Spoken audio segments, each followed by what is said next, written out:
اچھا خان صاحب، خدا حافظ۔ میں نے فوراً ریسیور رکھ دیا اور اٹھ کھڑا ہوا۔ مجھ سے ایک غلطی ہو گئی تھی۔ میں نے محسن کو بتا دیا تھا کہ میں تھانہ گوجر خان سے بول رہا ہوں۔ رضوی صاحب ابھی ذرا سی دیر میں اس کا نمبر معلوم کر لیں گے اور پھر براہ راست کہہ دیں گے کہ اس شخص کو بند کر دو حوالات میں، اور جب تک میں خود لینے نہ آ جاؤں اسے مت چھوڑو، یا حکم صادر کر دیں گے کہ اسے پولیس کے پہرے اور نگرانی میں لاہور روانہ کر دو۔ چنانچہ فوراً میرا فرار ہو جانا ضروری تھا۔ ASI بادل نوحاستہ مجھے رخصت کرنے تھانے کے گیٹ تک آیا۔ دیکھیں، وہ جو کچھ بات ہوئی غلط فہمی کے باعث ہوئی۔ اس نے بمشکل تمام کہا۔ اوہ نو، فارگیٹ اٹ۔ میں نے کہا، میں پولیس والوں اور ان کے بزنس کو بہت اچھی طرح سمجھتا ہوں، اس لیے مائنڈ نہیں کرتا۔ یو سی، جب آپ جانتے ہوں کہ بچھو ڈنگ مارتا ہے اور اس کی فطرت کو بدلنے کی کوشش کرنا یا اس کے کاٹنے پر بچھو کو کوسنا دونوں ایک جیسی فضول باتیں ہیں۔ اوکے، خدا حافظ۔ میں نے اس کے منہ پر جوتا رسید کر کے بڑے تپاک سے مصافحہ کیا اور ٹرک کی جانب چل پڑا۔ ASI کی دلی کیفیت کا مجھے بخوبی اندازہ تھا۔ اس ذلت کا بدلہ آج وہ ان سے لے گا جو شامت اعمال کے باعث کوتوالی لائے جائیں گے۔ خوشی مجھے اس بات کی تھی کہ وہ زندہ اور مردہ میں فرق نہیں کر سکا، اور شاید ٹرک کا نمبر بھی۔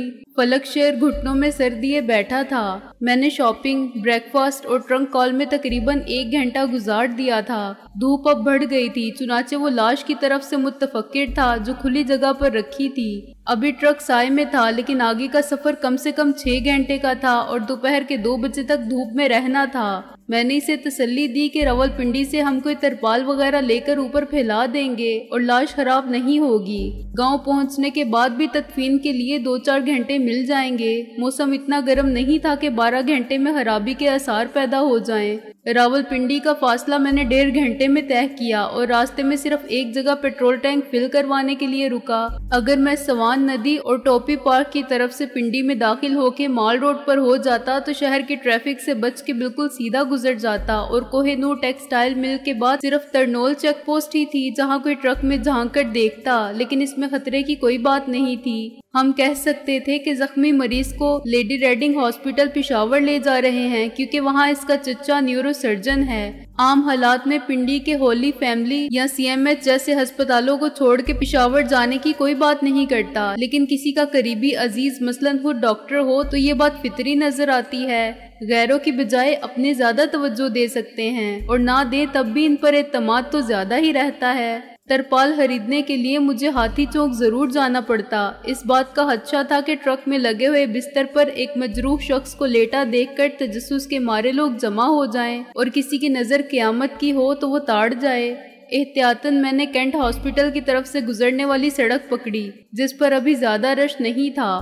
ترپال لینے سے پہلے مجھے ریگزین کی ایک دکان نظر آئی اور میں نے وہیں سے ٹرک موڑ لیا۔ فرش پر بچھانے والے پلاسٹک کی شیٹ کے رنگ برنگے تھان کپڑوں کی طرح لپٹے ہوئے رکھے تھے۔